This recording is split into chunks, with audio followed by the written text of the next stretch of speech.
So here we are, Dead Guys Talking, continuing after a little bit of a hiatus, right?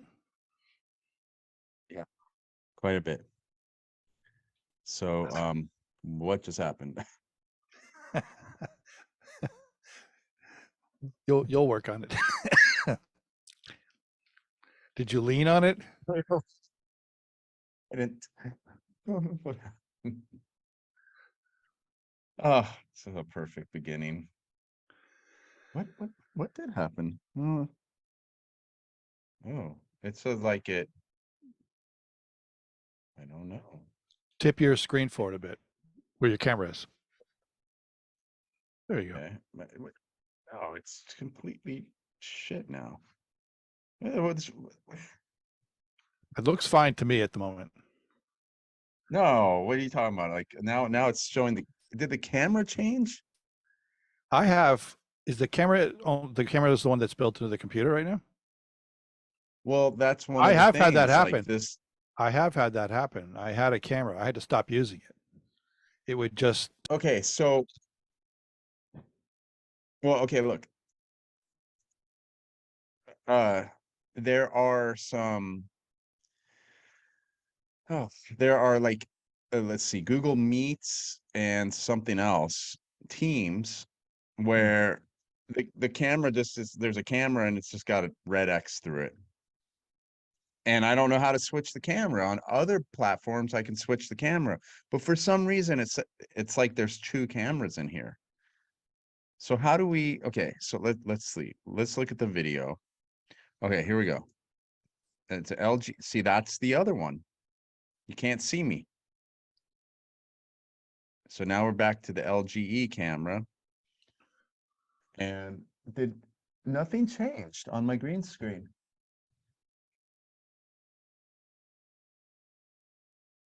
So that side is fine. This is fine. It's really bizarre. I think I need a bigger green screen. that would help. Then you don't give a crap.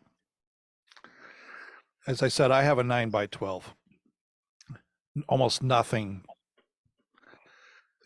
Like the other day, I was being invited to be a guest on somebody's internet radio show. It was not even a podcast; it's actually an internet TV show now.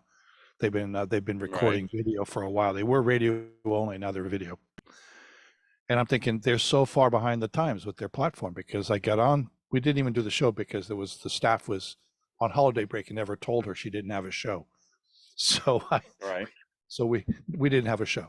But while I was waiting, there is no green screen option.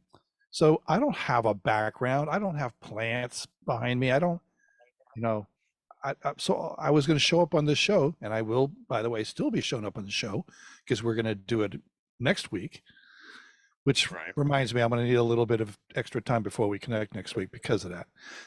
So it would be just one giant actual green background, because the technology they're using at that station doesn't have enough sophistication to do green screen. So very disappointing. Wow. So what I did is I drew my green screen, my background, on an 8.5 by 11 piece of paper, and I'm taping it to the.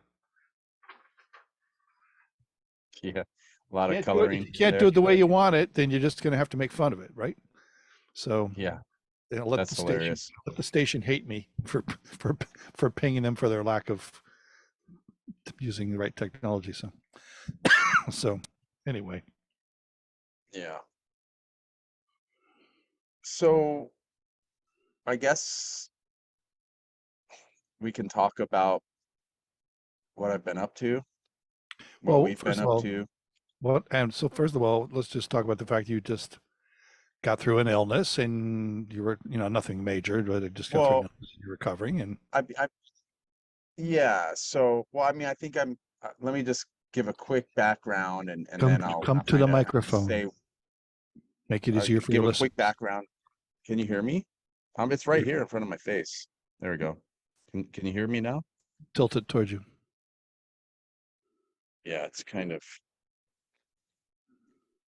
How's that? Better. Okay, let me see if I can get it to come up a little bit. That might be better. That way it'll. How's that? Stay with it. Don't be afraid of it. I'm not, dude. It's I'm literally like my chin is right on the microphone. That's how I do everything. I'm 2 inches away from it. Okay. So. Okay. But is it doing that feedback thing? No, I don't have the feedback thing, so that's good. So we're still working out. We're just gonna everybody should be figuring out. We're working out the kinks for you. So you have you have a new computer, a new microphone. Yeah. Yeah, new microphone. Thanks to Brian. New computer. And wasn't there something else? I got this green screen, but I need to get a bigger one. And that's about it. So it's been, I think our last meeting was the very beginning of May of 2022. It's now the 3rd of January, 2023. Okay. Well, we've had lots of meetings. What have I been recorded? What? We've done a lot. Yeah, we just haven't recorded but we haven't recorded it. What have I been doing? Right. Well, what the hell have you been doing? So I'm dribbling all over myself on camera. That's all right. I took a coaching course that lasted from no. It's been since October. April since we've recorded. So I took a see, your camera did that weird thing again where it's like blurry. Because I moved, so I'll just now it's focusing. There you go. Okay. I have an autofocus camera, so I have to freeze frame. I can't move. Right. Well, I mean, hey, the equipment now is better than what it was. So I took a coaching course that lasted from October, April to I graduated at the beginning of or in the middle of September. I got my coaching certificate. And this was basically kind of what I had been talking about in previous episodes, and it got me a good foundation for coaching. And I've done about 60 hours of coaching with classmates and a few friends. And I am in an extended portion of it, which is essentially I wasn't entirely sure what was going to be covered in it. And I think that was kind of the consensus with a lot of the students. They were a little bit surprised that it wasn't what they thought it was. But anyway, I have about a month left of that class. That'll end at the end of January, beginning of February. And basically that is strictly designed to prepare you to get your accreditation, the first accreditation level at through the ICF, which is the International Coaching Federation. In order to do that, you have to have 10 hours coaching from an ICF accredited coach. 7 of those hours can be group coaching. So this class involves those 7 hours. And I will also need to pay one of the coaches for another 3 hours. And essentially what they do is they help you with your video.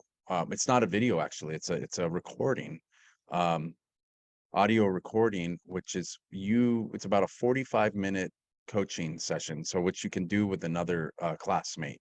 So I have somebody that I'm working with. I have a friend that I made a lot of friends through this course. That's probably the best thing I got from it was the community.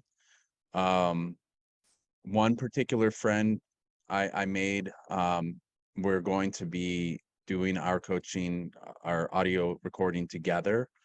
And then you can pay the ICF to get your, you take a, I think there's like a 4-hour multiple choice question test, and then you take that after your recording is accepted. Okay, So so you that's have a what this certification of certificate of completion, and then but you still right. have to do an accredited test to have an If I IC. want to. Okay, I mean, it's a shingle. I'm not big on shingles personally. Yeah. I I don't hang my shingles out. So no, I definitely won't be framing it. yep. I I mean, the don't. one I got I from hardly the ever talk about it because people refer based on experience. They don't refer based on some certificate I have. So, yeah. so that so um, Well, and that's just it. There's I can honestly say that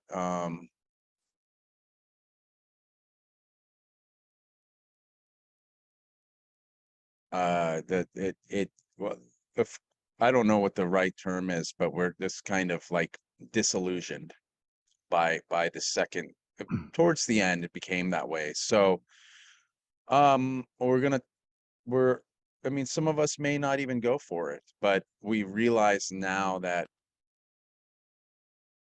this second thing that we took, that's what the focus was. It's um really hammering and beating in some of the stuff that we already learned. It's regurgitation, and it's you know, you live and you learn. Again, the best thing I'm getting from it is the new classmates that I've met. So I have a strong community of other coaches out there that are certified coaches, or certified, is this the school I went to is accredited by ICF, so it is an ICF accredited school, so I can say I'm a certified coach. However, the I think, like, going back to what I was saying, is I feel like it's the community I built through there. Oh, one thing that happens, or happened in the original class that I took, is it was a lot of people.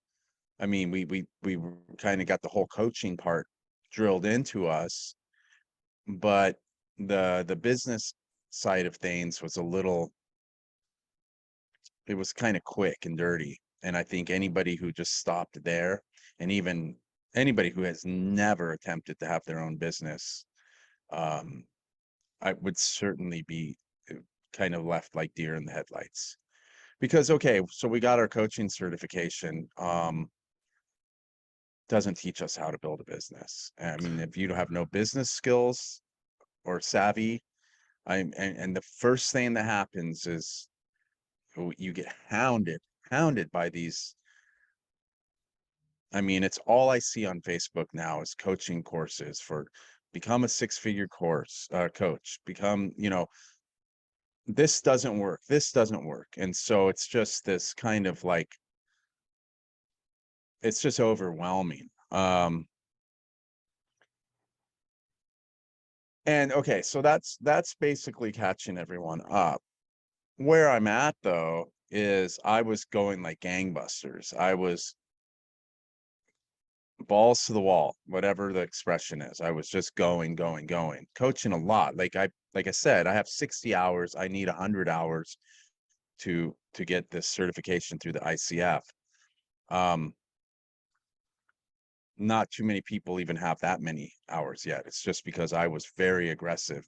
I was the person in both of the classes who who well, I was the one who made sure that we trained outside of the class, that we coached, that everybody connected. I was kind of that the connector guy.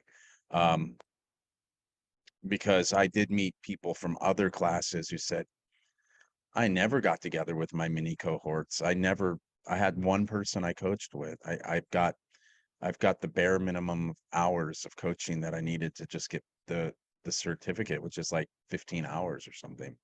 right. So my point in saying that is not to toot a horn, it's to say that I was going nonstop. And as I went through, I mean, I realized how much I actually love coaching.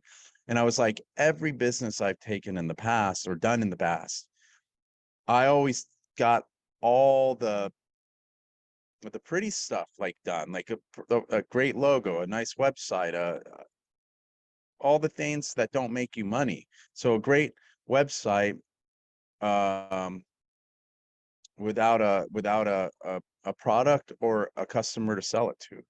So I said, I don't want to do that this time. I want to just have fun with this. I want this to be an enjoyable experience. And that's how I felt very early in this whole training. However, it got to the point where I had to start doing business stuff. And I had a lot of energy. And I even back in August, my intention was to get more exercise, more sleep, and eat healthier Mhm. in order to kind of start to build this exponential growth, this exponential energy. And it worked for a while. And then I got hung up on a few things. Uh, and that really bothered me. Business things, and even my friend called me out on it, like said, you originally you said everything would fall into place if you just do what you love, basically. Those were my words. And then I started trying to do all this business stuff, and I mean, you're starting your own business. It takes work. Brian and I, every single week, instead of making a recording, we worked on those recordings. That's why every recording before this, you're going to hear bleeps. You're going to see little graphics we inserted, maybe some sort of something, because we were figuring it out. We were learning it. And we did the few tech episodes, which to me, after like looking at those and listening to those, were a little less interesting to me. I certainly feel tech can be thrown in. However, I kind of thought what was more interesting was the genuine heart-to-heart conversations we had. Also, um, the coaching aspect of it, but it's more than just coaching with us. We're having conversations. We are having there's mentoring going on. There's levels of consulting, even possibly, it's and those are like the no-nos, right? You're a coach. There's like What about the you're a fun? therapist. Well, right. I mean, you have to, in coaching, you can't mix those things unless you also have something else written into the contract that I will also be a consultant for you if that's what the client wants. Anyway, I don't need to get into all that. Point being is we worked on these videos. I put them out a couple months ago. We were going to start recording again a couple months ago. And then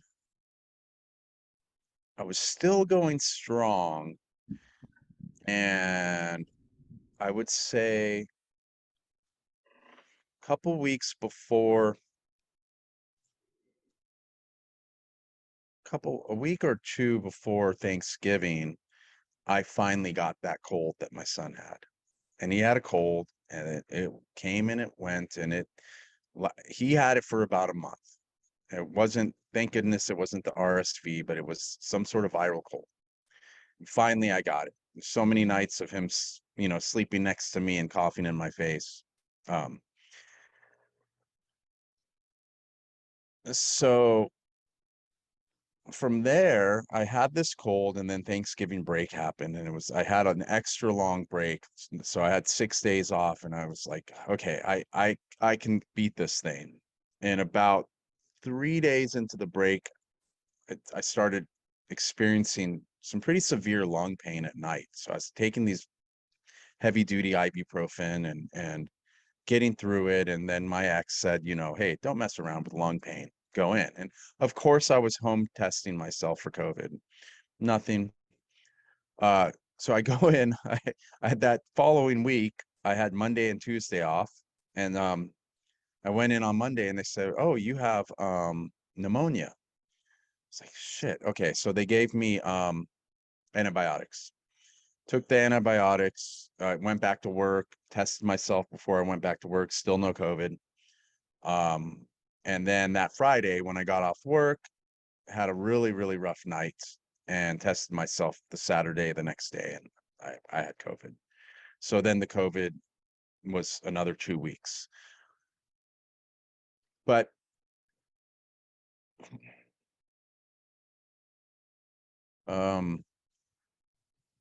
because I am who I am, I was like, I'm gonna get so much stuff done while I have COVID.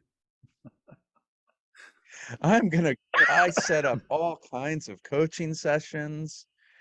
Man, I got my LinkedIn up. I mean, I'm halfway done with my, like, I'm gonna do this, I'm gonna post, I'm gonna learn the editing software that Brian had used to edit all our videos.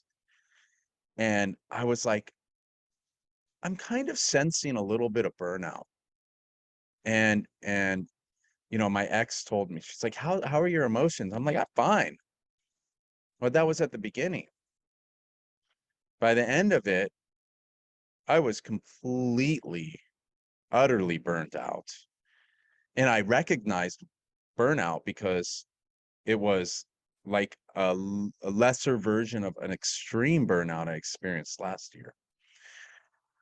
And it was so bad last year. The depression hit so hard that I just had to allow myself the grace to feel it, like to not run from the feelings, to not hide from it. And so I just reminded myself that that's what I need to do. I just need to let myself experience what's coming up rather than trying to push it away or mask it. Um, and that's what I've been doing since then. And just to wrap things up, well, I came to some pretty powerful realizations during that. And believe me, the coaching during that time actually was extremely helpful. And, the people I was coaching with were stellar. I'm so grateful to them to help me get through this 2 weeks of just sitting in my house by myself.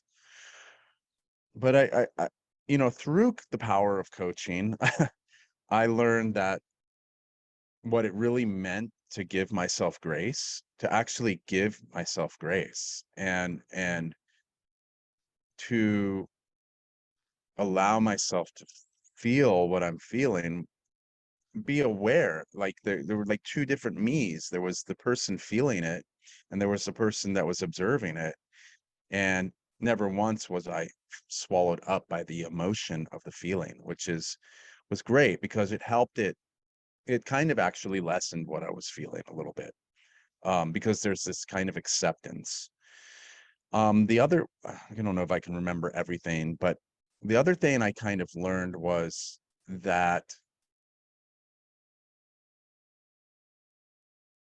often what we think we're doing that can help us or get us ahead in a situation is often what's actually holding us back.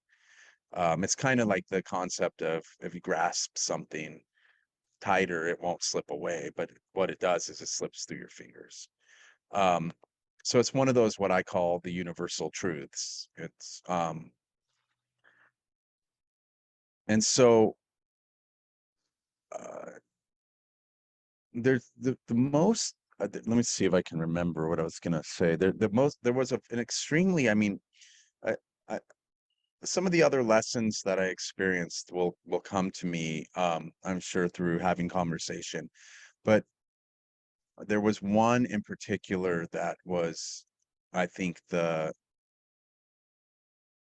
kind of the main lesson that I learned. And now, of course, I'm drawing blanks. Just give me a moment. Well, there was a word you shared with me a while back. We haven't had a chance to even talk in detail about Oh it. yeah. But you had a moment of surrender, as you used I, it. I was just thinking that. Yeah. So surrender. There was this idea of surrender. Oh, here we go. So one of the last, I haven't actually coached with anybody in probably 2 or 3 weeks. That's how bad it's it it hit me. Like I'm in recovery mode. Like I was getting up at 4 o'clock in the morning, getting my lunch ready for work. I don't go to work till 8 o'clock. And I was doing a quick exercise. And then I would just work on this stuff. Whatever it was. None of it. I haven't done any of it. I haven't even exercised. I've just been so out of it. I have to look that And word up. Exercise. How do you spell it? yeah. Well, but it's a thing that it helps. It helps, right? It's all those things I said I was going to do. Now I'm just on the get more sleep one. Instead of, like, I mean, my diet hasn't gone down the tube, but so getting back to what I was saying, the one main thing. One of the last coaching sessions I had, the guy basically said to me, he's like, "Are you running from something, or are you running towards it?" And that was it. That made all the sense in the world, because it made me realize something I've realized in the past, and it's funny because I was doing it already. I feel the way I feel. Let it be, accept it, don't run away from it. Be in it. Accept it. It's by accepting that, oh, I feel like shit, because it's like we're on a wave. I kept saying I was pushing through, I'm grinding through this. Well, I realized I don't want to grind through it anymore. I want to flow through it. And when you're flowing through something, life is ups and downs, because you can't be up here all the time.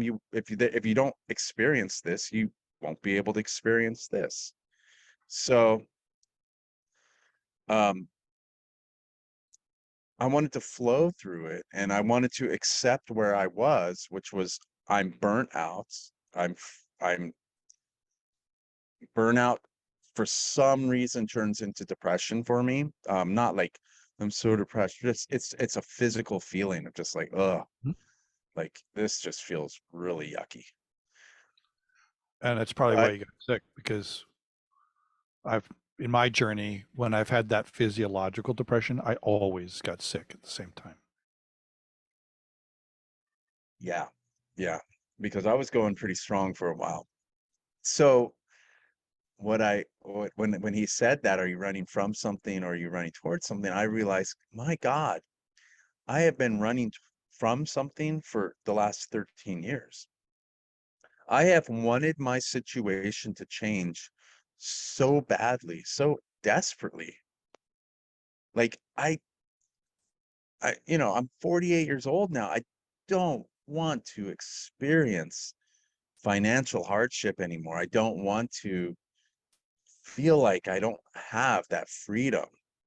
And I've been changing my, like, bringing massive awareness to, like, the universe is a friendly place, not an unfriendly place.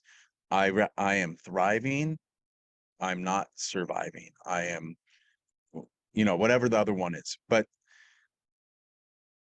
I was not accepting, like, fully and totally accepting where I am right now. And it doesn't mean I have to like where I'm at. And there's a reason why people want to improve their lives. I want to improve my life for myself, for my son, for my family, for the people that I help. However, I was not doing that. I was not accepting where I'm at. And so that's my thing right now, is to just completely, totally accept where I am. And this whole idea that I just got to get this done, I got to do it, I got to do it, I got to do it. Like I started posting on all the different what, the different social media sites, but I wasn't enjoying it. That's the other thing, is I wasn't having fun. Like, what the hell am I doing this for if I'm not having fun? Like, I I was just doing another job that I hated. So I realized, like, there were so many lessons in there. And I people tell me, like, yeah, I was an emotional mess for a while after COVID. I had brain fog for months after COVID. Was it the COVID, or was it just the culmination of doing what doesn't work, going against the universe? I mean, there's nothing wrong with hard work. There's nothing wrong with really, like, making something happen. But if you're not enjoying it, if it's eh, and if it's just like a grind, then why? It needs to be a flow. Right. That's why when I write children's books, I'm flowing. I love it. Even the shitty parts of it, I love it. But as soon as I stopped, like, the whole, like, the coaching part, and I started getting into that business side of things, it became something changed. Hmm. Well, you'll think about how much more valuable this lesson is. You are already light years ahead of other people who are striving to be coaches, because you have already have a baked in experience with the plateau that happens with every, we're always getting to different plateaus along the way. And usually the early plateaus are the ones that kind of go, we're banging our heads against the wall. We're not having fun. Is this really what we want to do? We start creating doubts. And then possibly in your case, even getting sick, because, it's not an alignment thing. And one of the huge challenges is that is having the faith that as we build out our catalog of support options. Would you get a freeze brain? No, you just hit the nail on the head. That was, oh my God. Brian, you hit the nail on the head. Like, you just said the last thing that I had forgot. Like, if you don't mind me saying real No, quick, I was a being conversation coached that by some. I want to hear you talk. So, Go ahead. You were ah, coached. yeah, no, I had a little itch. I had to. So, wait, should we do this like the old? Let me go turn on the heat real quick. Wait, I need to go to the bathroom. I was watching those old. Oh, that's the other thing. We'll come back to faith. That's one hell of a way to get over yourself. Like, I just, ladies and gentlemen, I'm terrified of, because of my childhood trauma. It's like how I'm seen is like, that's that's my life force. It's like I have always seek to know myself outside of myself rather than within myself, because it wasn't something I developed. I missed that part This is where you and I are because of like childhood brothers. trauma. Yeah. So I like, oh my God, I can't post. I can't do this. I can't do that. I mean, that's the whole point of the show. And then, like, I watch these videos like 6 times each, 9 videos that we have. You kind of get over yourself a little bit. Not that I don't still have fears, but it's like, just the stupid things I say, just the thing. It's like, who cares? I just don't give. That's another thing that's been great about this burnout. I just don't give a shit anymore. It's funny. It's like, oh God, who But cares? that's a great place to be. But That goes back to that surrender thing. When it you were does, able it to kind of does. just let it go, not care about the things that you had so much focus on.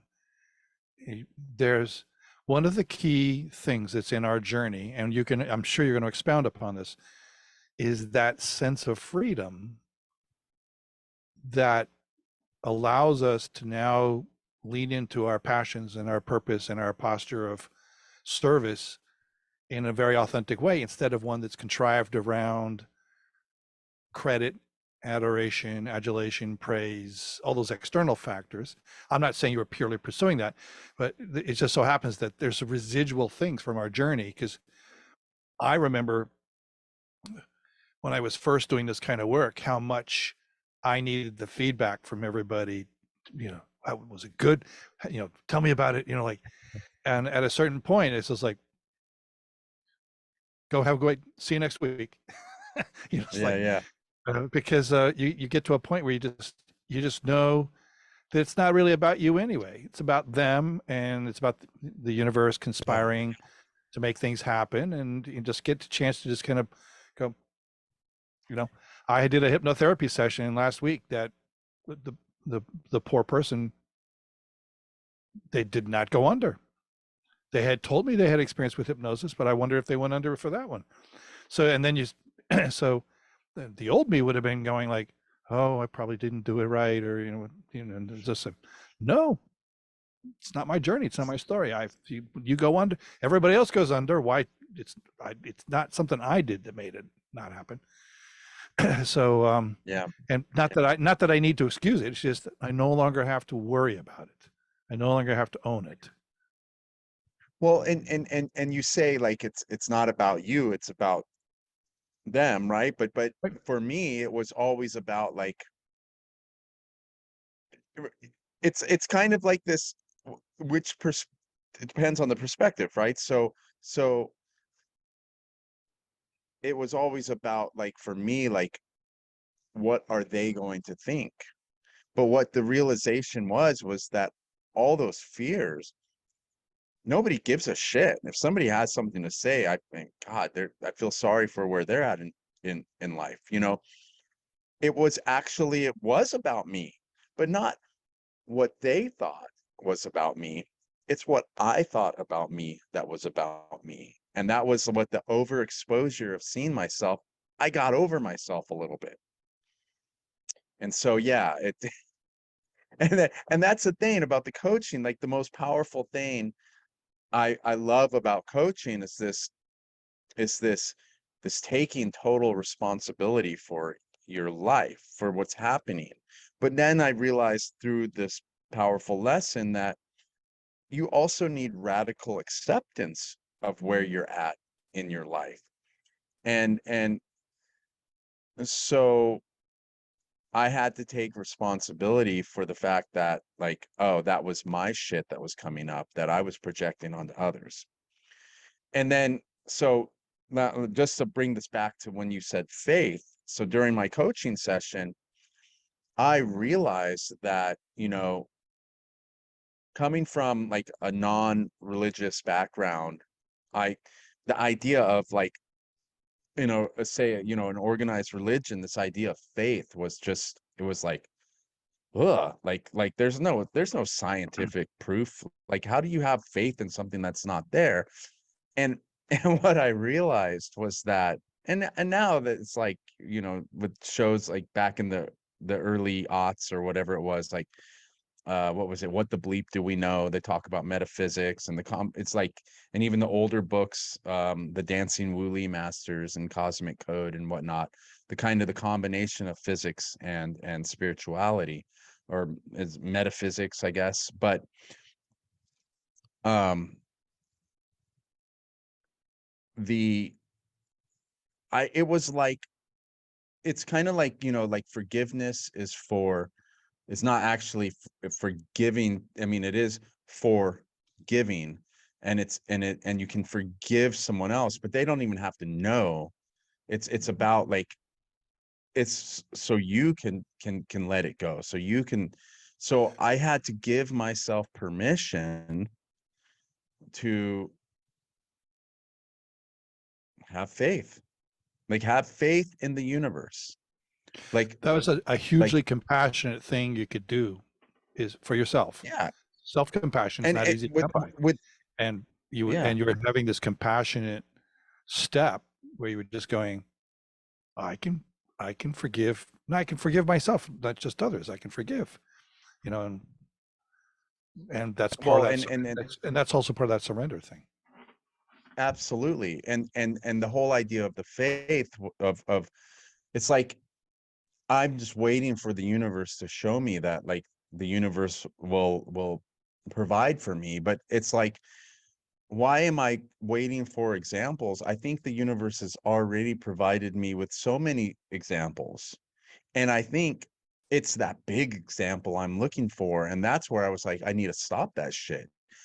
I will allow myself to have faith, even though I have had proof, but I will allow myself to have faith in the universe and kind of take my hands off the wheel a little bit, Mhm. as tightly as I have. This is a beautiful revelation here that you've shared with me, because I look back on, you said something earlier that was kind of profound too. Is it was like, because I can remember doing this same thing, was that I was always seeking an outside answer, and so much of that was science and data and certainty. Some of it was that, like, Yeah. I come with a science background, science training, and I'm even, when I was in the US Navy, I trained in nuclear physics, like, so I have all this sort of grounded view of the universe based on knowledge and things like that. And some of my faith, if you want to call it that, was this faith in the certainty of science and its evolution and its testworthiness. Not that everything in science Right. is permanent. Some things will shift and refine, or some things will be proven wrong over the years. But but overall, there's a method to that had such certainty to it, that or at least you can have faith in that process because of its refinement and evolution, all those things were attached to it.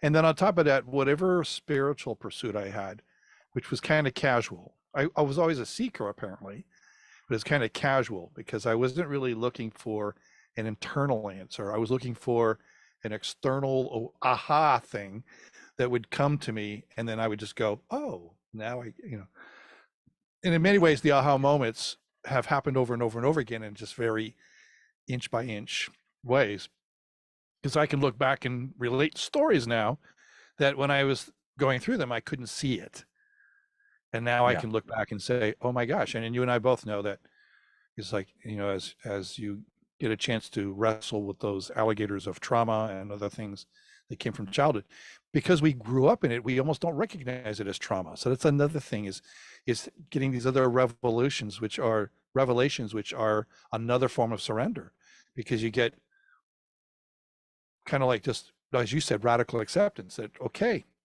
I didn't understand how messed up my journey was or how messed up I was, because that's what I knew. How can that be the issue? Right. But then you get these new awarenesses and you go, oh gosh, look where I was and look where I am. And then that increases your capacity to have faith, because then you start to see in personal data Mm. that the inside and the outside can be harmonized, and not just be purely looking for things that don't create answers the way we think. And I was like the hidden answers that reveal themselves, the ones that we're not even expecting, and they just show up. Like I've watched you, and you've seen me even talking about my aha moments over the years. But those aha moments are when we have intellectual recognition for the healing that's been happening. Mm. Mm. Yeah. It's where you finally see the silver lining on the cloud. You finally recognize it in your head, but you didn't learn it in your head. You learned it here. Well, and I also believe it's not a black and white thing. It's like you don't see it and then you see it. I think there's also there is a space, and I'm sure there's several levels of it, but where you've had some sort of experience in the past that has shown you that it is the way it is. Like it's a perception thing. It's all relative to where you're at when you're ready to see it. But there's the knowing that, like like I'm going through this, like, yucky kind of last month and a half, and kind of still in it. But I'm like, I know this isn't permanent. I know that that there will be a point where I'm going to be like, I mean, I can already talk about it. I'm going to be like, that was great. And, I came up with this realization, like, I don't know, like during coaching, during COVID or whatever. And I was like, our childhood traumas are basically the greatest gift that we were given. When you get to that point, it's an amazing. That's another release, another Yeah. freedom. You may not know how, you may not know, like, I may not know why my childhood trauma was my greatest gift, but it's like, it's these things that you don't always realize right away. But it's kind of like when I was like connecting all the coaches and making sure that we met up every week, and that, um and I was just coaching with somebody, and it's like, he said, that's one of your gifts. And I was like, what? And he's like, well, you're the connector guy. And I was like, oh, I didn't even think of that. It's just what I naturally do. But why was I doing it? Because I crave this sense of belonging. I crave this, connection with other people. I was doing it out of, not just like, it's not like I was giving somebody like an extra big tip because it only benefits them. There's something in it that benefits me. It feels good to treat somebody well.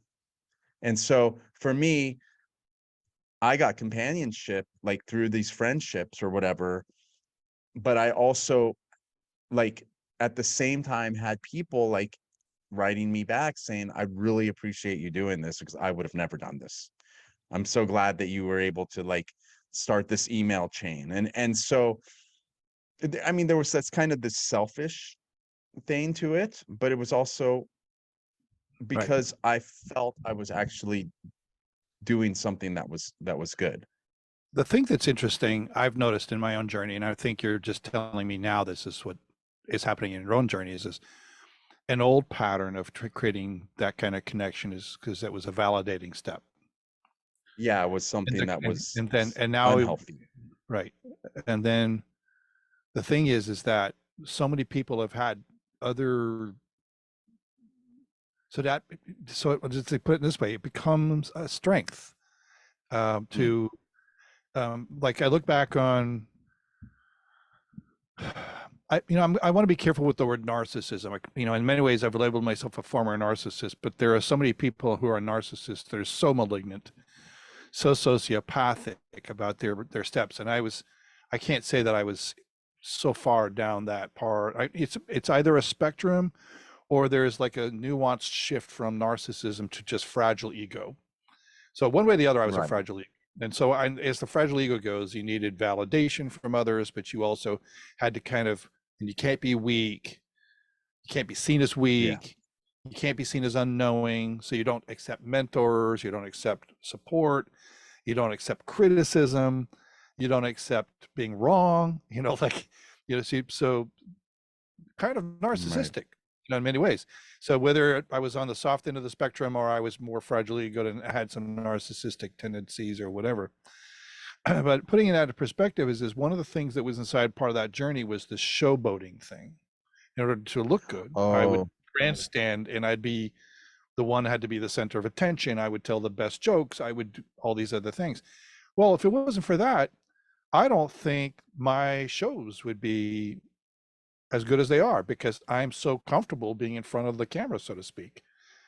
I yeah. don't have, I'm not bashful about it. It doesn't, I don't have the same posture anymore, but I think that was training ground to make it so I'm at least better at, I may not be the best, but I at least better at than most.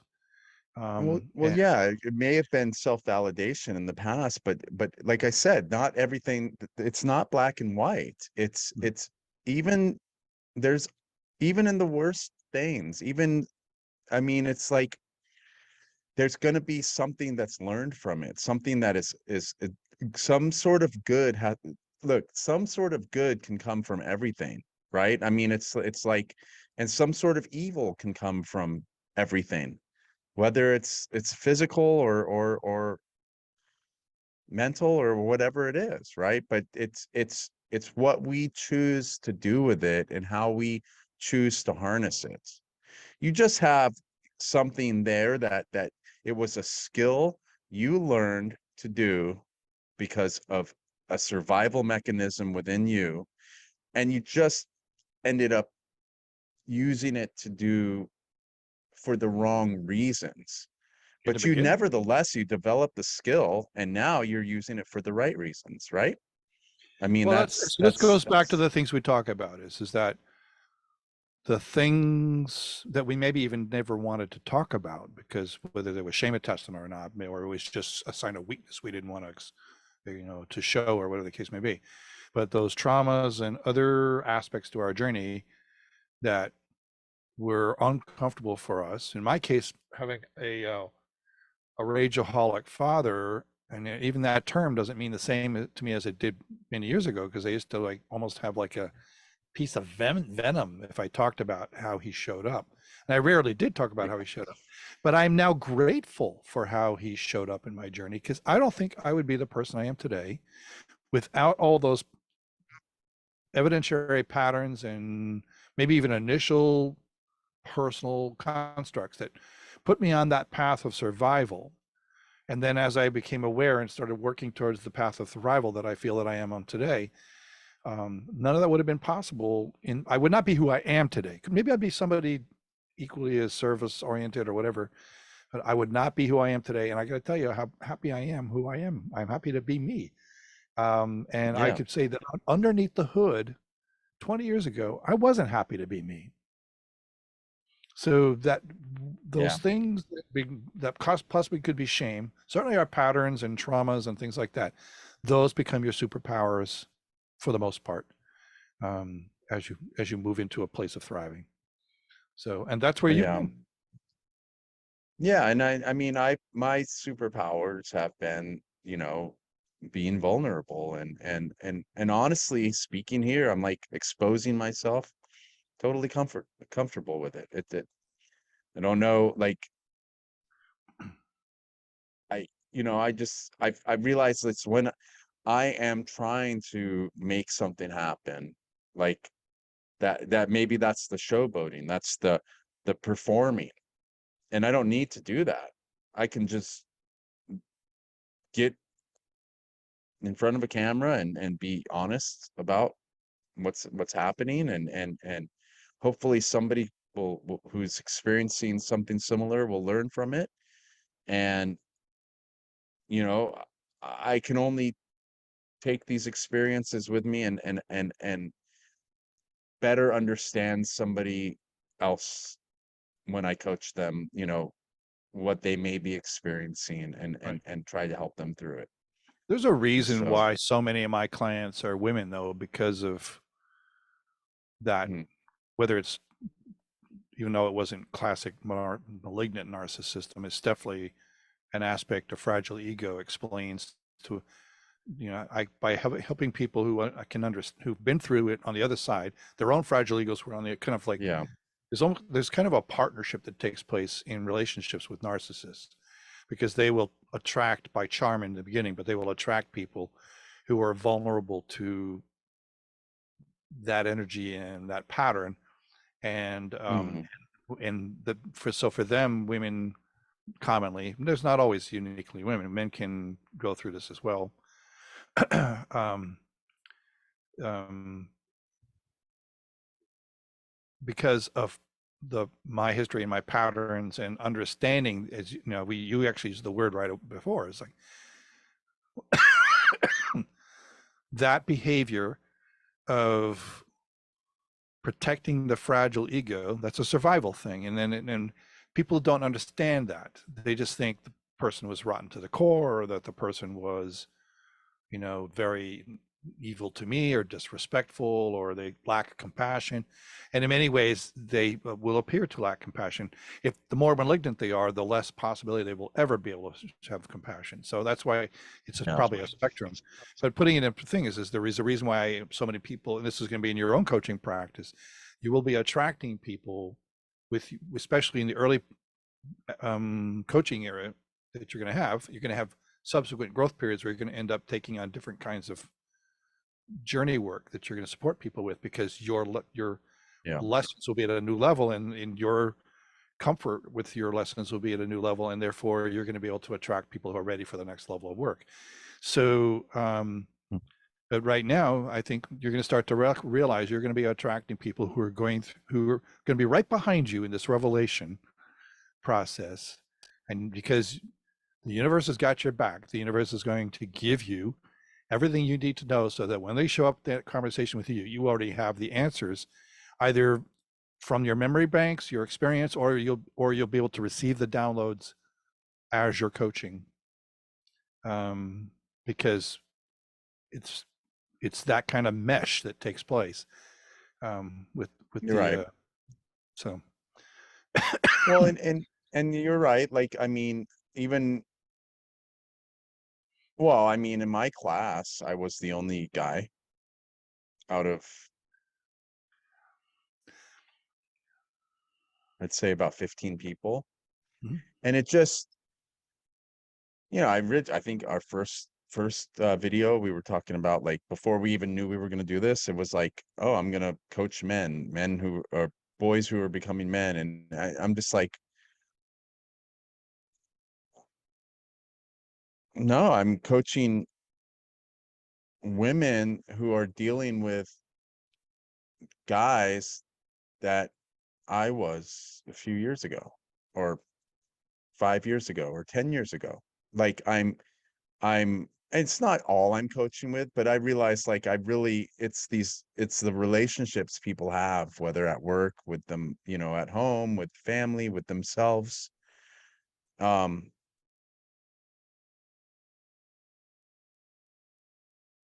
Ultimately, it's all about the relationship they have with themselves. But where are they at with the relationship? Like, are they in victim mode, or are they in like, I need a change in my life, and I just am there to tell them it's okay. Like, I think you already know what you need to do. And so I am, it is kind of easy for me to coach someone who is in relationship in some sort of way with, a man child, or somebody who's being boorish, because I know why they're doing it. I know where their head is at. Like, and one of my friends was telling me that, one of my coaching friends was telling me how somebody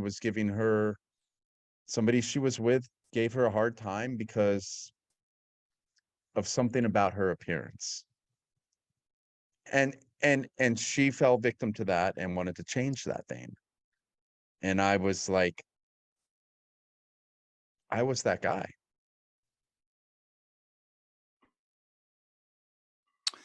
Almost all So guys are that guy.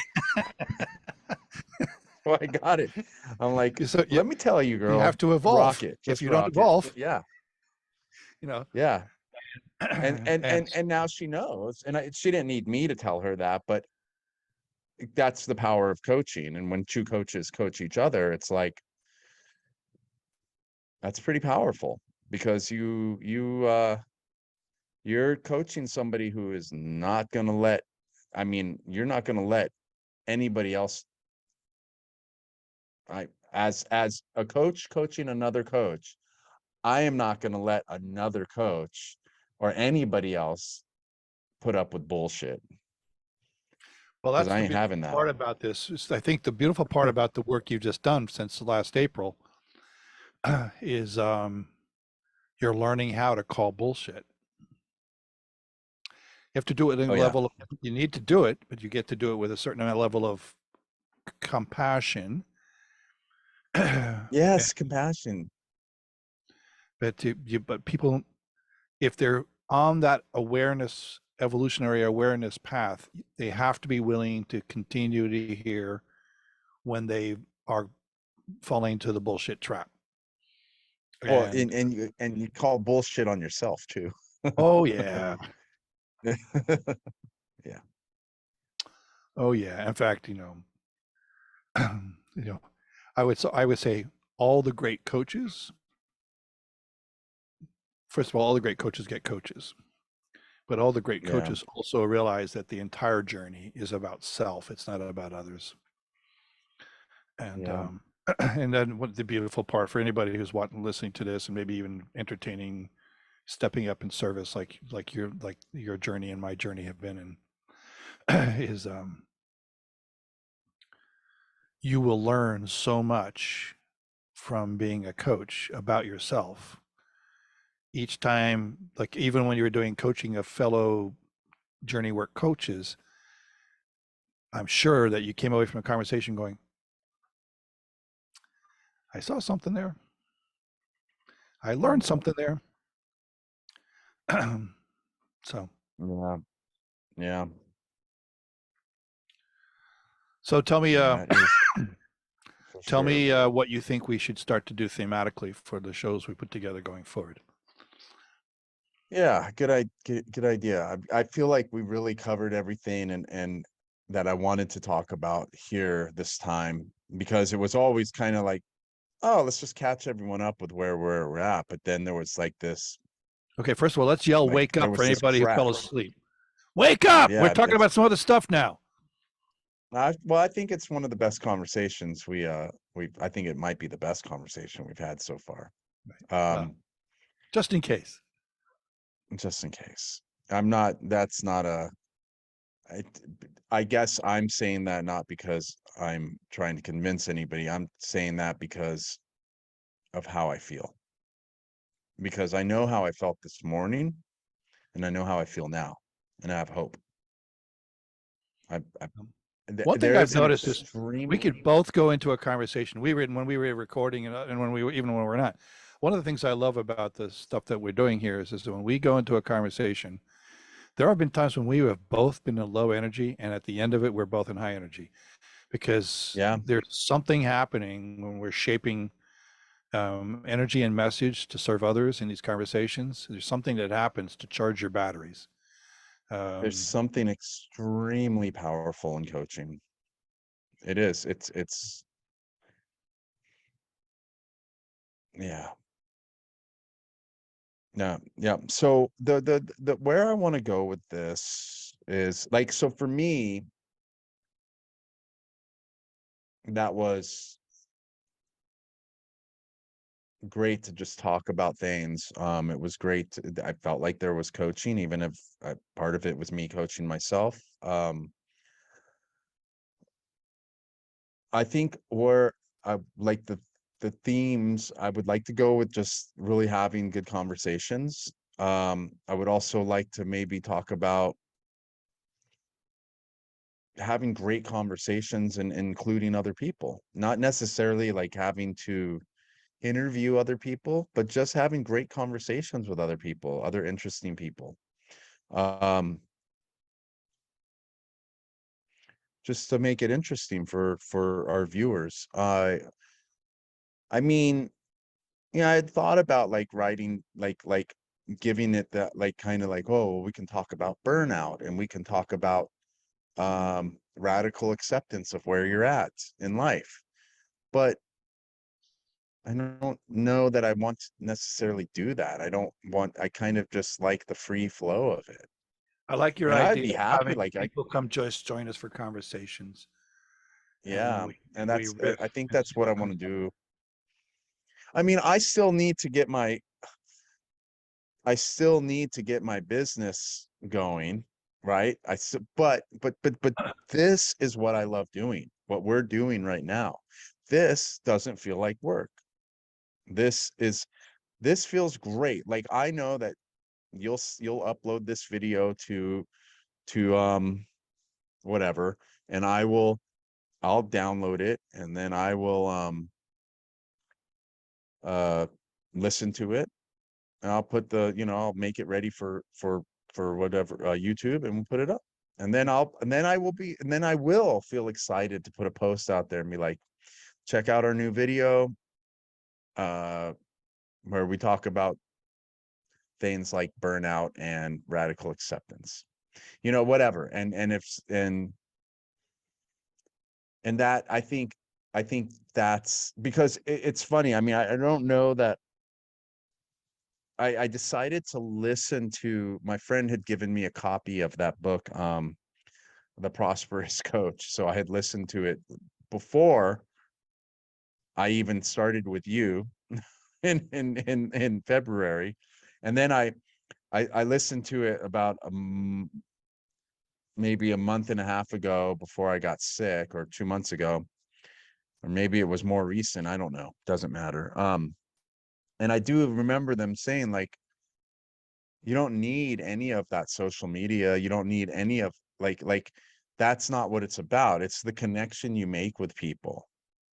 And I agree with that. And I'm like, good, because the social media was like, I was starting to dread it. Yeah, it's the connection you make, but there's a kind of a culture that will be around your energy and process. So that's what will create the connections. So, and social media Yeah. is just an engagement tool, and there are many other ways to engage. So, Yeah. and it's maybe a necessary evil, but I do not put any for my business. I mean, I'm almost at a point where I can't take on any more business because Yeah. because of just the energy and the culture that is built around my level of work is not social media wrapped. If it Yeah. was, I don't think I probably would, because I have a tendency to not say no. Like, oh, you need help? Let me help you. So it's not that I can't That's say great. no. It's just like I want so many people to be better in their journey that I sometimes feel compelled to Um, to sacrifice myself in the process. But self-care is a very important thing that I've been spending, as you know, the last year and a half extensively on self-care based on my medical adventure last year and some other things. but you So still push yourself. I I mean, do, let's be but honest, it's 7:41. fortunately, yeah, it's almost 10:41 for me. Fortunately, Exactly. um, fortunately, as you're evolving, I have people I could refer to you so that you get to do So that I that. can finally pay you. Well, that you can, so you can serve. I'd be happy to. Yeah, no, I joke, but it's true. It's like,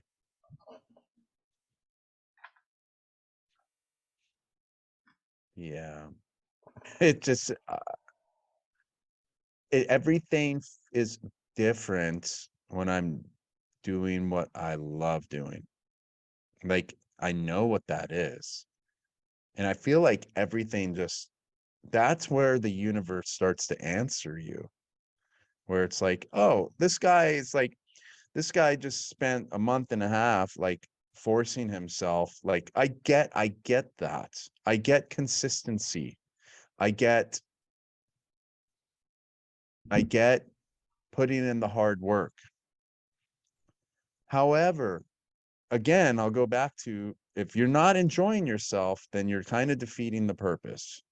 And so the universe can see me, like, forcing myself to try to come up with something creative to say and put out a post, and like, okay, this time he put out a picture, and the next time he did like a video, and blah blah blah blah blah. But it's not enjoyable.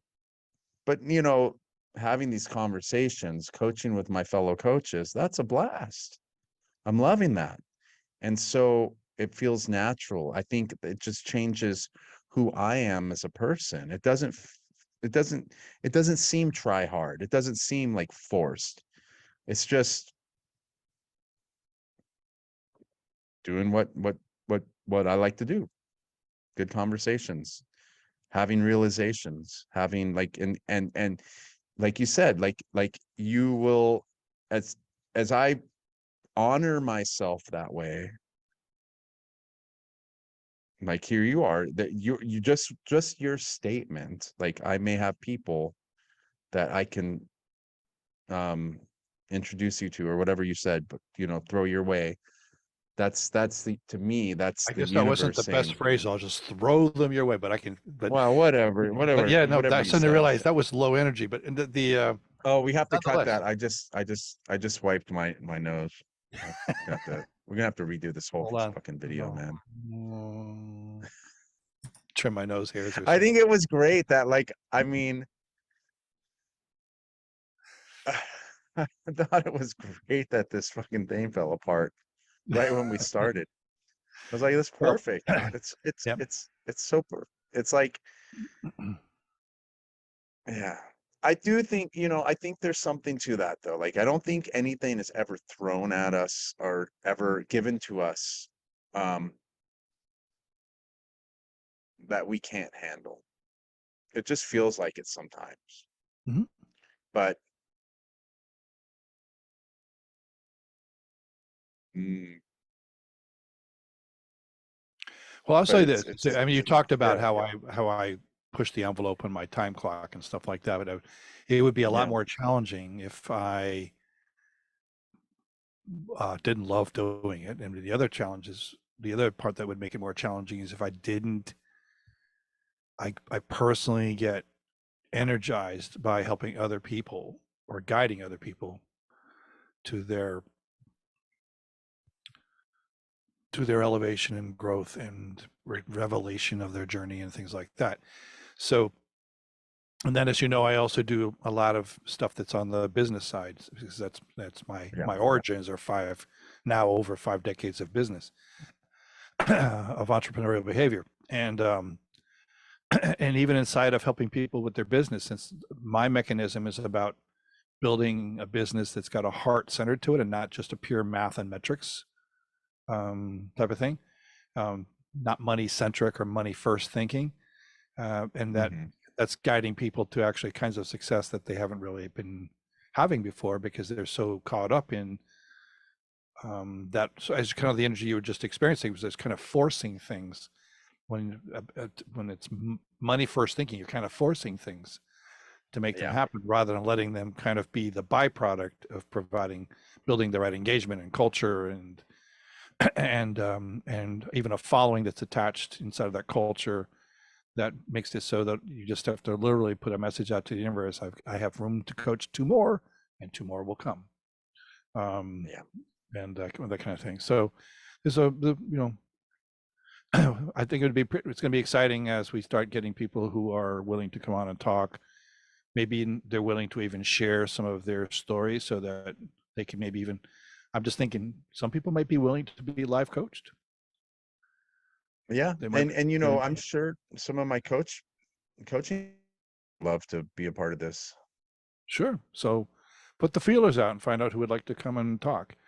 And Um, there's a there's a lot to be said for this thing that you're doing here. This idea of vulnerably sharing your journey to doing this kind of coaching. You've always had the innate talent. We talked about that for a long time. It's just now you've got the organization and structure that's being built underneath the hood of it, so that yeah. you've got a little bit, um, it's less random. Yeah. It's more built on a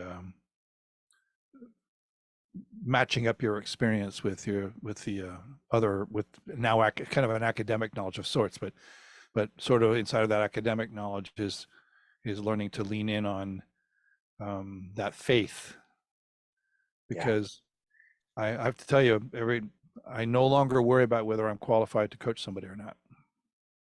When Yeah. I first was doing this, I'd go, maybe this one, maybe there's not a single conversation that has come to me that I didn't ultimately feel like that I could take care of. One of the things that we have to be careful of is people who are going through suicidal ideation and maybe some addiction challenges. They're suffering from addictions. One of the things that coaches may have a lot of power to actually serve, but they're not, they have some legal responsibility challenges to go with it. Yeah.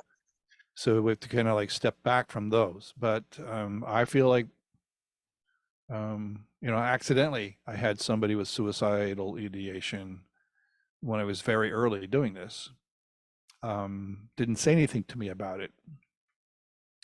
And in 8 weeks, that person was no longer taking their psychotropics with their psychiatrist's permission. Wow. That's pretty cool. So I feel like, and I'm not owning that. I'm not saying that I'm the guy who did that, but I think what happens is the universe will send you the people that you need to learn from, and the universe will provide the people to you that can actually find their alignment. And so that's a huge step, is starting to just have that faith and that confidence in that faith that it's all going to work out. And just recognizing when you may just have to go, sorry, universe, this one's, you're entitled to be afraid once in a while. And when I look back on that experience with that person, I just was going, that was a roll the dice thing. I was so far in at that point, I felt like it would have been more harmful for me to say I can't support you than it was just to keep going. But so I'm not recommending everybody do that. The other thing that was interesting though is at the time when I had when I had that experience, it made me cocky, because I started to think, it's all about me, like I'm the guy who did it, like, so if I have any advice for anybody who's ever watching this, is don't take ownership of the results, just take ownership of the support. That's the thing about coaching. It's, you are not the one that's making their situation better. It's, they are making their situation better. But there are times when you're going to go, that was pretty good. Yeah. Well, but that's the thing about coaching is you're bringing the answer to whatever ails them out of them. They are, it's, I don't know if it's a conduit or what it is, but it's definitely, because coaching is powerful, because what people get from coaching, what they get out of themselves from coaching, it's the fact that it's coming from them. Right. So I'm wondering if we can get you also some exposure to some reasonably credible training that you can harness, that would allow you to introduce modalities for rapid shift of kinds for people. Like, you and I, when I was first working with you, we were doing neurolinguistic programming. So there may be some things we can add to your journey along that would enhance your coaching options. Sure. So I mean, a good coach doesn't just have their own coach. They're also constantly getting training. Mm-hmm. So I think the beauty of my journey was I added the NLP and then the hypnotherapy and other things along the way. Also the beauty, and this is like, we talk about it being 48 years old, is you have 5 decades of research. Yeah. Almost 5 decades of research. That those, what I call the gray hairs, that make it so that you have something to offer. I don't think a 20-year-old has the same depth in most cases. Some could. I'm not zeroing out the possibilities. I have met some really wise 20-somethings, but you have, wisdom is a product of experience in most cases. So you've got 5 decades of research and attached wisdom that will bolster every aspect of what you can do as a coach. So now it's just a matter of integrating some other tools maybe along the way to even create other advanced things. But in the meantime, if somebody needs something advanced like that, I can help them inside of your framework. So Yeah, of course. Yeah. Okay, so let's, so we're going to keep this kind of fluid. We don't know what the theme is going to be every week or anything. We don't even know what next week's going to be, but Right. we'll figure it out. Yeah. It's dead guys talking. Dead guys talking. I'm thinking about surviving to thriving in motion with talk along the way. Somebody had suggested this change, so I'm going to bring that up with you now. It says, what if it's just surviving to thriving with talk along the way? Sure.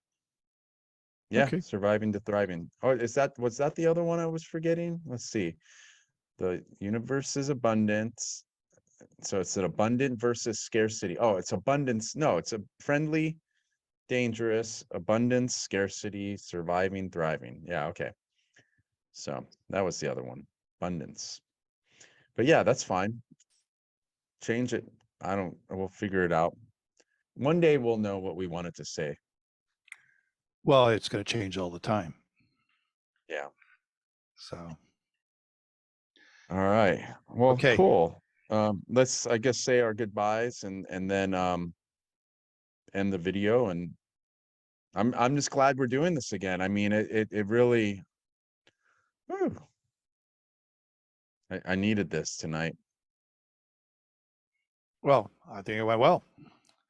Not Yeah. that our other conversations haven't gone well. It's just that in terms of sort of building the framework for what the rest of the shows are going to, or what current direction the shows are going to be for your audience. Yeah, well, Yeah. I'm excited for it because I feel, we were just talking a little while about a culture, and I think by being this vulnerable in the process and being out there with your learning along the way and all that other things, not to mention already having this wisdom you're bringing to the table. So it's not like somebody's going to see somebody who's a toddler here, so you're in your 20s or late teens or whatever analogy or metaphor we want to use for this discussion. So as far as a coach is concerned, so this thing is I think it's going to, this is representing the culture of who you are going to connect with. For sure. Okay. All right. Well, hey, everyone. We're so good at editing much. this now that you'll have this show before I go to bed. Yeah, I mean, there's seriously, really I just got to put an intro and an outro on it and we're done. We don't have to edit anything out right now. Oh, that's right. You're doing that part, and then I'm just doing okay, cool. Yeah, you get to clean it up. Yeah. So later on, we add other fancy things. I'll show you some of the other stuff I've been doing. Okay. So yeah. Okay, let me stop the recording and. All right. Thanks, everyone.